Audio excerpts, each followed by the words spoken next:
Good morning. আশা করি তোমরা সবাই অনেক ভালো আছো, সুস্থ আছো। আমরাও কিন্তু বেশ ভালো আছি।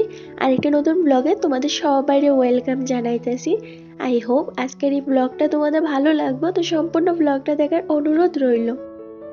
এখন সময় হয়ে গেছে 7:45টার মতো। তো আজকের ব্লগটা আমি এইখান থেকে শুরু করলাম, অবশ্যই ব্লগের সঙ্গে থাকো। আর আজকের ব্লগটা আমি রান্নাঘর থেকে শুরু করলাম। আজকে ঘুমতে উঠতে একটু লেট হয়ে গেছে গা, এই কারণে তাড়াতাড়ি করে ফ্রেশ হইয়া বাসি ঘরটা ঝাড়ু দিয়ে আয় পড়ছি সোজা রান্না করে। তো আমি সকালের টিফিনটা রেডি করতেছি। আর আজকে আমার হাজব্যান্ডের ছুটি, তো ও বাড়িতে আছে, তো এই কারণে সকালবেলা একটু রুটি করতেছি। আর কালকে রাত্রেই কিন্তু আমি আটাটা ভালো করে মাইকা রাইখা দিয়েছিলাম, যাতে সকালবেলা আটা মাখা যাতে কোনো ঝামেলা না থাকে, চটপট করে সেটা সকালবেলা রুটিটা কইরা সকালের টিফিনটা করতে পারি। কালকে রাত্রে যেহেতু আটাটা মাইখা রাখছিলাম, সকালবেলা দেখো চটপট করে কিন্তু গরম গরম রুটিটাও রেডি করে নিয়েছি। অনেকদিন কি হয় জানো তো, সকালবেলা রুটি করার ইচ্ছে থাকলেও করতে পারি না, কারণ এত সকালবেলা আটা মাইখা রুটিটা করা একটু ঝামেলা মনে হয়। তো এই কারণে কালকে রাত্রে মাইখা রাইখা দিয়েছিলাম। এই কারণে দেখো সকালবেলা কিন্তু ঝটপট করে গরম গরম রুটি দিয়া চাটা খাইয়ে লাইছি। আর জানো তো আজকে না ইচ্ছে করতেছিল একটু রুটি দিয়ে সেটা চা খাইতে। বাইরে বেশ ঠান্ডা একটা বাতাস আছে, কালকে সারা রাত্র বৃষ্টি হয়েছে।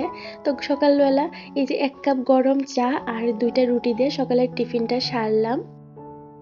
আর আমার হাজব্যান্ড সকালবেলা গেছিল বাজারে, প্রায় 1 সপ্তাহ হয়ে গেছে বাজার করা হয় না, তো করে না সেই রকম কোনো শাক সবজি কিচ্ছুই নাই, মাছ মাংস তাক দূরের কথা, করে না শাক সবজিই নাই। তো ও বাজার কইরা লই আইছে সকাল সকালই, কারণ আমার না আজকে প্রচুর কাজ আছে। তো এই কারণে আমি ওরে কইতেছিলাম সকাল সকাল বাজারটা কইরা লই আই পড়ো, তাহলে আমি তাড়াতাড়ি করে রান্না বান্নাটা করতে পারবো। এই তো সকালবেলা টিফিনটাও সারলাম, এর মধ্যে ও হয়ে পড়ছে বাজার থেকে, তো ওরে টিফিনটা কইরা দিয়া এই যে আনছে মাছ আর মাংস। তো মাছটা দইয়া এই যে আমি বয়াই দিছি টানানি। এইদিকে মাছটা ওইতে থাকুক, ওইদিকে যে সবজিগুলি আনছে এইগুলি আমি গুছাইয়া রাইখা দিমু। মানে কইতে পারে একসঙ্গে 4-5টা কাজ করতেছি আজকে, না হাতে একদম সময় নাই। ওই 1 থেকে 2 ঘন্টার মতো সময় আছে, তো এই সময়ের মধ্যে সম্পূর্ণ কাজটা আমার করতে হইব। এই কারণে আজকে একদম রান্না বান্না থেকে শুরু করলাম, কারণ দেখবা সকালবেলা যতক্ষণ না রান্নাটা হইব মাথার মধ্যে একটা টেনশন থাকে যে কখন তাড়াতাড়ি করে রান্নাটা সারমু। তো রান্নাটা শেষ হয়ে গেলে দেখবা কোনো টেনশন থাকে না। আর যেদিন আমার হাতে বেশি একটা সময় না থাকে ওই দিন তো আমি চেষ্টা করি সকালবেলা আগে যাতে রান্নাটা তাড়াতাড়ি করে কমপ্লিট করতে পারি, তারপর বাকি যে কাজগুলি থাকে এইগুলি করি। তো যাই হোক বন্ধুরা, সবজি কইটা জুড়ির মধ্যে কইরা রাইখা দিছি জায়গা মতে। আর আনছে সয়াবিন আর ছানাচুর, তো এইটিও কোপটার মধ্যে ডাইলা রাইখা দিতাছি। তো যখনই বাজার আনে বা মাসের যে বাজারটা বা সাপ্তাহিক যে বাজারটা, এই দিন আমি সঙ্গে সঙ্গে কইরা রাইখা দেই। এখন তো দিনটা অনেকটা বড়, সন্ধ্যাটা ছোট হয়ে গেছে গা। আগে তো এই কাজগুলি সন্ধ্যার দিকে করতাম, আর এখন যদি এই কাজগুলি সন্ধ্যার দিকে করতাম যাই, তাহলে না কাজগুলি আমি ঠিক করতে পারি না, মানে সময়ের মধ্যে ম্যানেজ করতে পারি না। এই কারণে কাজগুলি এখন সঙ্গে সঙ্গে কইরা রাইখা দিই।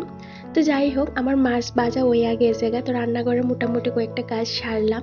এইবার আইয়া পড়ছি এই যে বিছনাটা গুছাইতে। তো ওইদিকে তো আমি ভাতটা বয়াইয়া তারপরে কিন্তু আইছি এই কাজগুলি করতে, যাতে ভাতটা হইতে হইতে আমি এই কাজ কইটাও কমপ্লিট করে লইতে পারি। আর জানো তো বন্ধুরা, কালকে কি হয়েছে, কালকে রাত্রেবেলা না আমি একদমই ভিডিও এডিট করতে পারছি না। কালকে এত ঘুম পাইতেছিল, আমি কোনোভাবেই ভিডিও এডিট করতে পারতেছিলাম না। তো আমার হাজব্যান্ডও কইতেছিল যে থাক ঘুমাই থাকো, নাহলে শরীর খারাপ হইব। তো আমি ভিডিও এডিটের কাজটা না করেই ঘুমাইয়া আসছিলাম। তো সকাল থেকে মাথার মধ্যে টেনশন লাগিয়ে রয়েছে যে ভিডিও এডিটের কাজটা করতে হইব, কারণ ভিডিও তো আমার দিতেই হইব, সে যাই হয়ে যায়গা। এই কারণে সকাল থেকে দেখো সমস্ত কাজকর্ম কিন্তু গুছাইয়া কমপ্লিট করার চেষ্টা করতেছি। তো যাই হোক, বিছনাটা আবার ভালো করে ঝাড়া দিয়ে সুন্দর করে বেডশিটটা টান টান করে বাইরটা গুছানি হইয়া গেছে গা। আর আজকে সকালবেলা ঘুম থেকে উঠেই আগে একটু প্ল্যান করে নিছি যে কি কি কাজ করতে হইব বা কিভাবে করতে হইব, কোন কাজগুলি আগে করলে আমার সুবিধা হইব, আর প্রতিটা কাজ কিন্তু আমি সুন্দর করে গুছাইয়া করতে পারবো। সেই প্ল্যান অনুযায়ী কিন্তু সকাল থেকে সমস্ত কাজগুলি করতে আসি। তো যাই হোক, বিছনাটাও গুছানি হয়ে গেছে গা। তারপর আমার হাজব্যান্ডের 2টা স্যুট আসছিল, এগুলিও ভাঁজ করে জায়গা মধ্যে রাইখা দিছি। আর আজকে কয়েকটা কাপড়ও ধুইতে হইব। আমার হাজব্যান্ডের যেহেতু ছুটি আছে আজকে, তো ওর ডিউটির ড্রেসগুলি আমার ধুইতে হইব। 2 দিন ছুটি আছে, তো বৃষ্টির দিন আজকে ধুইয়া দিলে কালকের মধ্যে কাপড়গুলি শুকাই যাইব গা। আর আমার যেই কাপড়গুলি ধোয়ার থাকে এগুলি না আমি এমনি কিন্তু এদিক ওদিক করে রাইখা দিই না। অনেক সময় দেখবা আমরা কাপড়গুলো ধোয়ার থাকলে চেয়ারের উপরে রাইখা দিই বা যে কোনো একটা জায়গায় রাইখা দিই। তো এইভাবে রাখলে না দেখতেও ভীষণ বাজে লাগে। তো আমি কি করি, আমার যে আনলাটা আছে এইটার নিচের যে জায়গাটা আছে এইটার মধ্যে কিন্তু কাপড় সব কয়টা বাস করে রাইখা দিই, যে এগুলি ধোয়ার আছে, এতে ঘরটাও কিন্তু দেখতে খারাপ লাগে না আর কাপড়গুলি এইদিক ওইদিক ছইরাছিটা থাকে না। তো যাই হোক, কাপড়গুলি বিছায় আয়া পড়ছি, এই যে ঘরটা ঝাড়ু দিমু, তারপর ঘরটা মুছমু। সকালবেলা তো আজকে ঘরটা মোছা হয়েছে না। অন্যদিন কি হয়, সকাল রান্নাঘরটা তো সকালবেলা মুছি, মানে বাসি রান্নাঘরে তো রান্না করতে নাই। আজকে না শুধু রান্নাঘরটা মুছা তারপরে কিন্তু রান্নাটা শুরু কইরা দিছিলাম। এই ঘর দুইটা আর আজকে মুছতে পারছি না, কারণ ওইদিকে ভাতটা হইতে হইতে চটপট কইরা ঘরটাও কিন্তু মুছালামও। আর দেখবা বৃষ্টির দিনে না বড় ঝামেলা, একদিন রৌদ্র উঠলে 3 দিন রৌদ্র ওঠে না, কাপড় টাপড়ও শুকাইতে চায় না।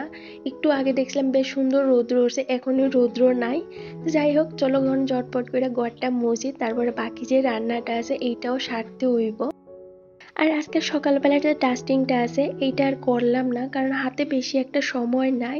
এর মধ্যে আমার ডেলির যে কাজগুলি আছে এগুলিও করতে হবে। এখন যদি আমি সকালে যে ডাস্টিংটা আছে এইটা করতাম যাই, তাইলে অনেকটা লেট হয়ে যাবে গা। তো কালকে আমি ভালো করে ঘরটা পরিষ্কার করছিলাম, এখানে আজকে এতটাও একটা ঝামেলা নাই পরিষ্কার করার।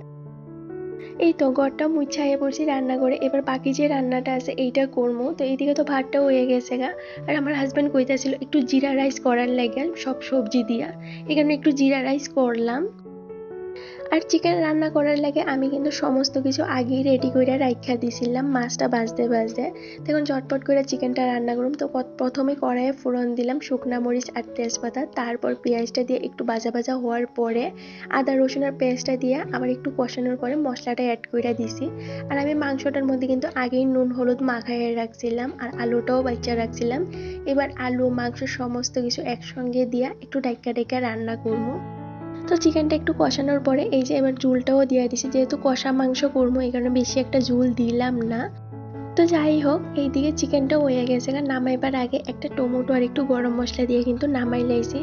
তো রান্না বান্নাটা তো সারলাম, এইবার রান্নাঘরটা পরিষ্কার করবো। তার আগে সকালের যে ধোয়া বাসন কইটা আছিল এই কইটা জায়গা মধ্যে রাইখা দিমু। তাহলে চলো এই কাজ করে সারতে সারতে তোমাদের কয়েকটা কমেন্টের রিপ্লাই দিই। একজন দিদিভাই আমার কমেন্ট করছিল যে তোমার কথাগুলি অনেক সুন্দর, আমার বেশ ভালো লাগে। তো থ্যাংক ইউ সো মাচ দিদিভাই।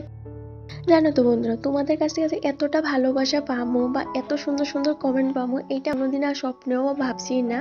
তো থ্যাংক ইউ সো মাচ, তোমরা আমার এতটা সাপোর্ট করার লাগে, এতটা ভালোবাসা দেওয়ার লাগে।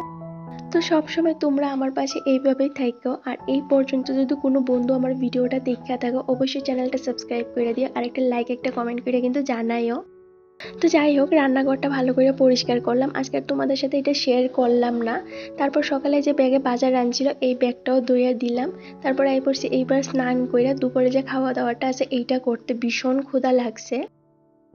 এই তো দুপুরে খাওয়া দাওয়াটাও সারলাম, এবার এটা বাসন কইটার সঙ্গে সঙ্গে ধুইয়া রাইখা দিমু, কারণ এখন যদি না করি তাহলে এই কাজটা করতে না আর একদম সময়ই পাইতাম না, আর বাসনগুলো সিঙ্কেই পইরা থাকবো। নাইলে দেখবা সন্ধ্যার সময় কাজ করতে না ভীষণ একটা ঝামেলা লাগে আর হাতের কাজটাও কিন্তু কমে না। এখন সঙ্গে সঙ্গে কাজটা কইরা রাইখা দিলে হাতের কাজটাও কইমা জায়গা আর সন্ধ্যার সময় কাজ করতে এতটাও ঝামেলা লাগে না। আর দেখবা বন্ধুরা, হাতে সময় থাক বা না থাক সংসারের প্রতিটা কাজ যেমন আমাদের প্রতিদিন সুন্দর করে গুছাইয়া করতে লাগে, ইউটিউবের কাজটাও কিন্তু করতেই লাগে। কারণ ইউটিউবটা না আমার অনেকটা শখের জায়গা। এই কারণে দেখো সকাল থেকে তাড়াতাড়ি কইরা সমস্ত কাজকর্ম গুছাইয়া কমপ্লিট করে হইয়া গেছে, খাওয়া দাওয়াটাও সারলাম। আর বাইরের অবস্থাটা দেখতে আসো, আকাশটা না আবার মেঘলা করে রয়েছে, মনে হইতেছে বৃষ্টি আইব। তো যাই হোক, চলো এবার গাছে একটু জল দিই, তারপরে ভিডিও এডিটের কাজটাও শুরু করতে হইব। একজন দিদিভাই আমারে কমেন্ট করছিল যে এসইও আমি কিভাবে করি। তো এসইও কিভাবে করি এইটা কইয়া বোঝানো যেত না, এইটা দেখতে হইব, তাইলে কিন্তু ভালো করে বুঝতে পারবা। শুধু এইটুকুনি কইতে পারবো, এসইও হয় যে তোমার thumbnail, title, tag, description, keyword এসব নিয়েই কিন্তু একটা ভিডিওর এসইও হয়। আর একটা ভিডিও যদি তোমরা ঠিকঠাক মতো এসইও করতে পারো বা এই জিনিসগুলি যদি তোমরা ঠিকঠাক মতো ম্যানেজ করতে পারো। তো যাই হোক বন্ধুরা, গাছে জল দিয়া সারলাম আর সকালে যে কাপড় কইটা ধোয়া দিয়েছিলাম, আকাশের ভাবটা তো বেশি একটা ভালো না। তো কাপড় কইটা আইনা সেরে আবার বারান্দার মধ্যে লাইরা দিয়েছি, কাপড় কইটা না একদম ভিজাই রয়েছে, জল পড়তাছে এখনো। তো কাপড় কইটা লাইড়া দিয়ে আই পড়ছি এই যে ঘরের যে গাছগুলি আছে এই গাছগুলির মধ্যে আবার একটু একটু করে জল দিয়া দিতেছি। তো সমস্ত কাজকর্ম কমপ্লিট হয়ে গেছে গা, এইবার ভিডিওটা এডিট করবো, তারপর সন্ধ্যার যে কাজগুলি আছে এইগুলি শুরু করবো। গুড ইভিনিং বন্ধুরা, এখন সময় হইতেছে ওই 7:30টার মতো। তো সন্ধ্যা বাতি টাতি দিয়ে আয়া পড়ছি এই যে সকালবেলা যে সবজিগুলি আনছিল এইগুলি এখন ফ্রিজে রাখতেছি। সকালবেলা তো রাখার সময় একদমই পাইছি না, এখন সন্ধ্যার সময় কাজগুলি কইরা রাইখা দিতেছি। আগের দিন রাত্রে যদি আমি ভিডিও এডিট করতে না পারি তাইলে কিন্তু পরের দিন সকাল থেকে প্রতিটা কাজ ঠিক এইভাবে গুছাইয়া কইরা ইউটিউবের লেগেও কিন্তু আমি সময় দেই। সবজিগুলিও ভালো করে গুছাইয়া রাখলাম, আর এই যে ম্যাটগুলির কারণে না আমার অনেকটা কাজ সুবিধা হয়ে গেছে। ফ্রিজের ভিতরটা না এখন আর অত নোংরা হয় না। তো যাই হোক, এইটাই আছিল আজকের ব্লগটা। যদি ভালো লাগে অবশ্যই চ্যানেলটা সাবস্ক্রাইব করে দিও, একটা লাইক একটা কমেন্ট করে জানাই কেমন লাগছে। আজকের জন্য টাটা।